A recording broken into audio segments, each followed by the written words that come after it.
B2B sales has changed more in the last 18 months than it did in the previous 10 years. What worked in 2023 is already dead in 2025. And if you're still chasing leads the old way, you're leaving money on the table. In this episode, I'm going to break down exactly what strategies are working right now, what's outdated and wasting your time, and how you can adapt so your sales process actually drives results this very year. Welcome to the Sell for Scale show. I'm your host, Dylan Starr. Let's dive in. All right, so here's the problem. Most founders and sales leaders think growth equals doing more calls, more offers, more outbound. I've seen this play out in so many companies that I've worked with. The founder panics. They tell their reps, we need more calls on the calendar. Just push harder. The reps end up grinding. They burn themselves out. And at the end of the month, revenue just hasn't even moved at all. Activity actually doesn't equal results anymore. Buyers are smarter. Channels have gotten noisy, and trust is actually lower than ever. Doing more of what doesn't work just accelerates failure. Let's get into dead strategy number one. What's one of the worst offenders? The one call close on cold traffic. Let me tell you a quick story. A buddy of mine closes on an e-commerce biz op offer. His company was spending money on ads and basically throwing strangers onto sales calls, and they were training every single rep to one call close them. The result? Reps churned through the roof. Prospects literally said, hey, I don't even know what you guys do. I'm actually just here for information.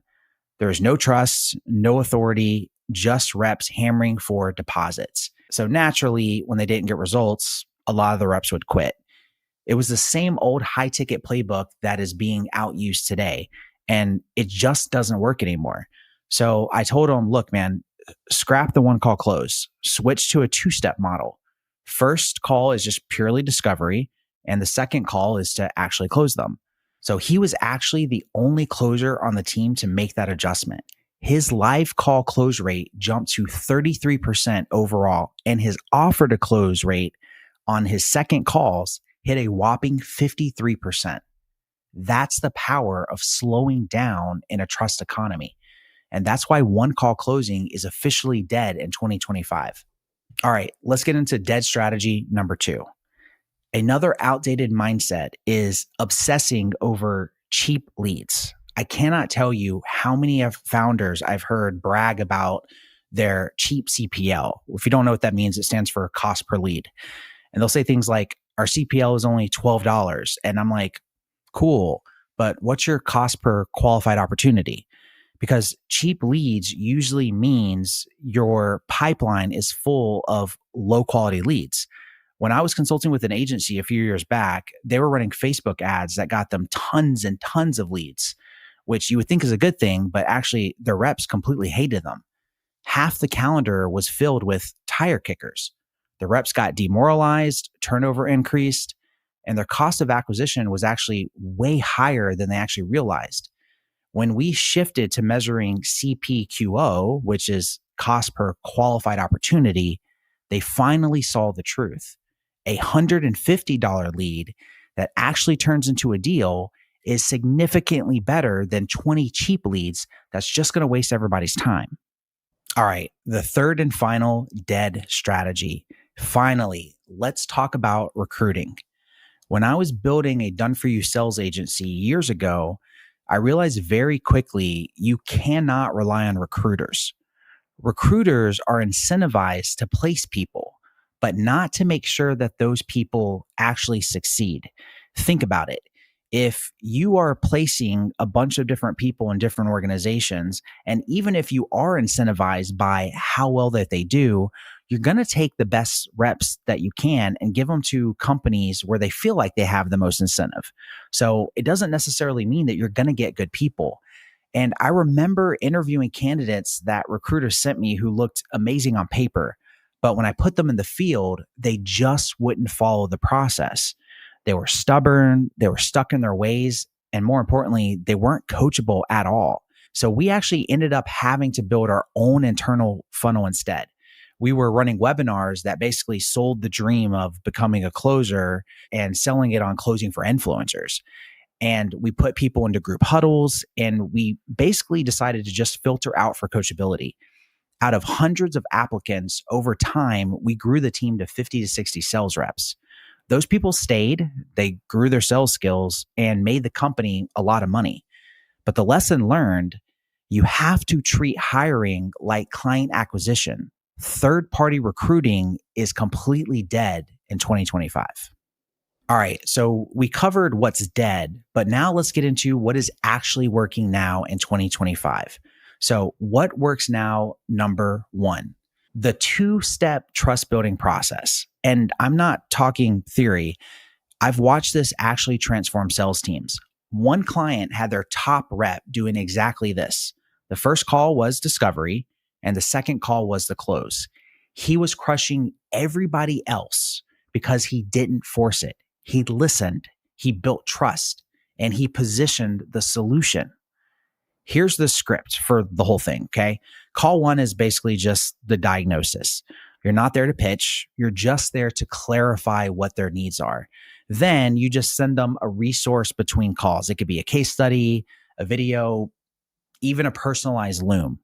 Call number two is where you're going to go and present, and you're going to close the deal. Now, this works great in 2025 because buyers actually want space. They want to feel like they are in control because, let's call it what it is, a lot of people have been burned. They've been promised the world and they realize that it's not peaches, right? The promises being made just aren't being kept. And unfortunately for you as the founder and business owner, you have to deal with the repercussions of other people not upholding their promises. But when you slow down, paradoxically, you actually speed up. All right, what works now? Number two, the second strategy, multi-channel pipeline layering. When I helped a chat sales agency hit 300K plus months, this was the unlock. At first, normally 80% of their pipeline came through basically one channel. It was fragile. But when we added outbound referrals and mini funnels for upsells, that's basically when it clicked. The pipeline got consistent, cost per opportunity actually dropped, and reps always had quality conversations. The rule for this is very, very simple. No single channel should own more than 50% of your pipeline. If it does, you're actually fragile. If it doesn't, then you're layered. And more importantly, you're able to be resilient. Now for the third and final strategy of what is working now. You want to treat hiring like sales. When I scaled our done-for-you sales agency to 50 to 60 closers, we literally sold it as an opportunity. We'd run webinars showcasing our closer success stories. We highlighted the influencers that they'd get to close for just to get them super excited for what's to come. And then we would just invite people to our actual huddle.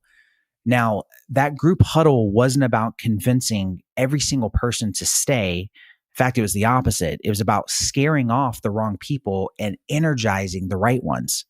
I remember one session where half the applicants dropped off the next morning, but the half that stayed actually became killers. The point is this: coachability matters more than just experience. And the only way to filter for that is to build your own hiring funnel, not outsource it. So here's how to adapt fast in 2025. Think of this as your actual roadmap. You want to audit your entire current process. Where are you clinging right now today to outdated tactics? Be brutally honest with you and your organization, okay? Don't sugarcoat it. Pick one of the modern strategies that we've already covered that you can implement literally this quarter. Do not try to fix everything. Focus. Track your leading indicators like show rate, your second call booking rate, even hiring retention.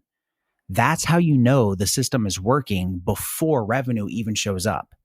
Adapt fast or fall behind. That is the rule of 2025. If you're struggling with your sales process or with scaling at all, then reach out to me on LinkedIn or Instagram. My handle is at Dylan Starr Official. And if you haven't yet, go back and listen to episode 19. It's called B2B Sales Growth, Advanced Sales Techniques for Predictable Revenue, because these two episodes actually go hand in hand. Finally, hit subscribe to the Sell for Scale show. Every week, I'm sharing the playbooks, frameworks, and stories that help you scale a B2B sales system without burning out your reps or your reputation. Catch you guys on the next episode.